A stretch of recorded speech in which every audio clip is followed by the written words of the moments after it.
आप सभी का स्वागत है इस वीडियो में। और इस वीडियो से आज हम लोग शुरू करने वाले हैं हमारे जो ज्योमेट्री पोर्शन है उसका पहला topic circles.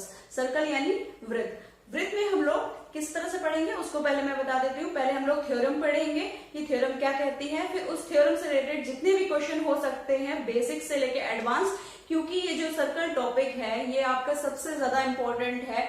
SSC, CGL, CHSL, NTPC, railway जो आपके आरआरबी के एग्जाम्स होते हैं उनके लिए, पुलिस के लिए जो एसआई के एग्जाम होते हैं उनमें, आर्मी के, हालांकि उसमें थोड़े इजी लेवल के आते हैं तो उससे कोई बात नहीं, लेकिन ये टॉपिक हम लोग शुरू करेंगे बेसिक से लेके एडवांस। यानी अगर कोई बच्चा ऐसा है जिसको कि जीरो नॉलेज है तो वो भी यहीं से अगर पढ़ाई शुरू करेगा तो उसको सब कुछ आ जाएगा। तो इसमें मैं क्वेश्चंस अपने अकॉर्डिंग में बनाऊंगी ताकि आपको थोड़ा टफ लेवल में दे सकूं।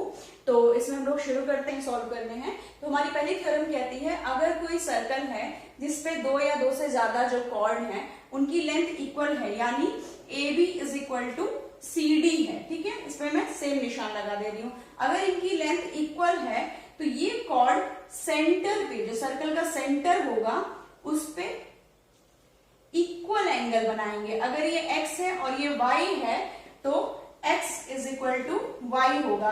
किस केस में? अगर AB is equal to CD है, दो कॉर्ड की अगर लेंथ इक्वल है तो उनका जो सेंटर पे एंगल बनेगा वो भी इक्वल होगा। अब इसी के 5 रूप होते हैं। तो पहला ये था कि कॉर्ड अगर इक्वल है तो एंगल इक्वल होगा। अब अगर कॉर्ड इक्वल है तो ये जो आपका पूरा सेगमेंट है इसका जो एरिया होगा, इसका एरिया अगर मैं एरिया 1 मानूं और इसका एरिया 2 मानूं तो इन दोनों का एरिया भी इक्वल होगा। इसके अलावा जो ये आर्क है ए बी, इसकी length is equal to arc of C D होगी, ठीक है। फिर इसके अलावा और क्या होगा, अगर ये पूरा का पूरा जो जैसे आपका पिज्जा होता है उस शेप का, ये एरिया ऑफ सेक्टर कहलाता है। ये एरिया ऑफ सेक्टर अगर मैं 1 मानू is equal to area of sector 2 होगा, ठीक है। ये हमारा है। तो देखिए कितने पार्ट हैं। ये है हमारा अगर गिवन, ठीक है, तो हमारा क्या आ गया, angle x is equal to angle y, ये आपका पहला मिला। दूसरा आपको क्या मिला, आपके आर्क इक्वल हो जाएंगे। तीसरा आपका क्या था, एरिया इक्वल था, ठीक है। चौथा आपका क्या है, सेक्टर इक्वल है, ठीक है। तो इस तरह से आपको पता चल गया कि हमारे अगर कॉर्ड इक्वल होंगे तो ये सब चीजें भी इक्वल होंगी।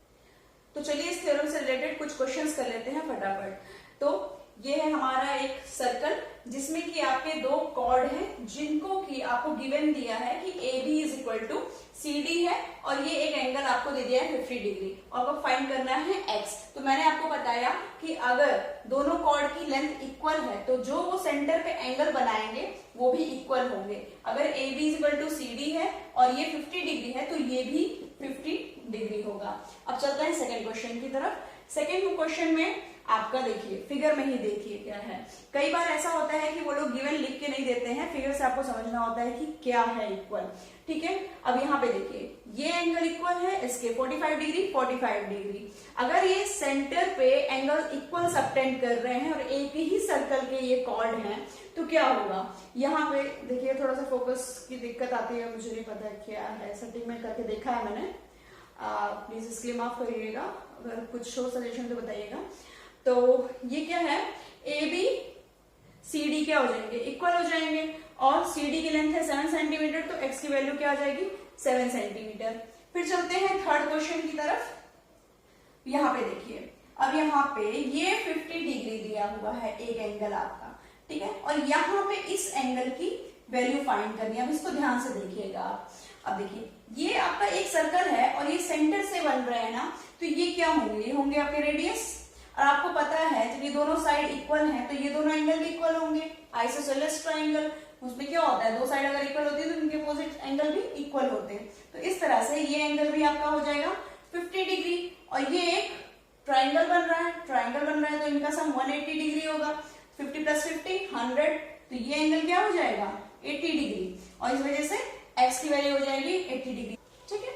अब चलते हैं फोर्थ क्वेश्चन की तरफ। ये है हमारा आर्क का, ठीक है। यहाँ पे क्या दिया हुआ है, angle 1 is equal to angle 2।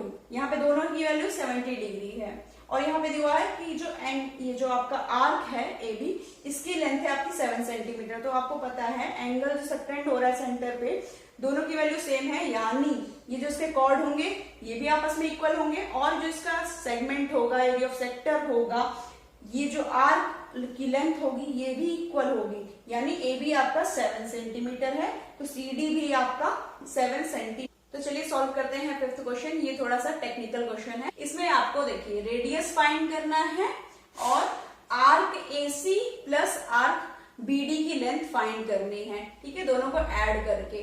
तो चलिए देखिए आपको दिया क्या है, यहाँ पे आपको एंगल सबटेंड बताया 70 डिग्री 70 डिग्री, यानी दोनों कॉर्ड जो है इक्वल है। यानी अब हमें सबसे पहले क्या करना है, हमें आर्क की लेंथ पता करनी है।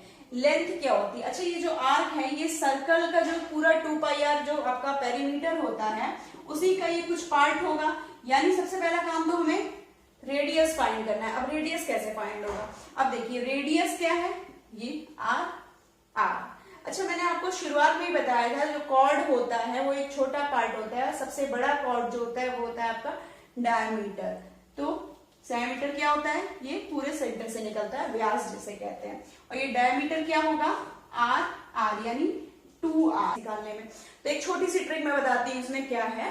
तो देखिए ये अगर 70 डिग्री आपका 14 सेंटीमीटर का कॉर्ड बना रहा है, ठीक है, सर्कल तो वही है, तो 180 डिग्री कितने का बनाएगा, तो इसमें वेरिएशन चलेगा।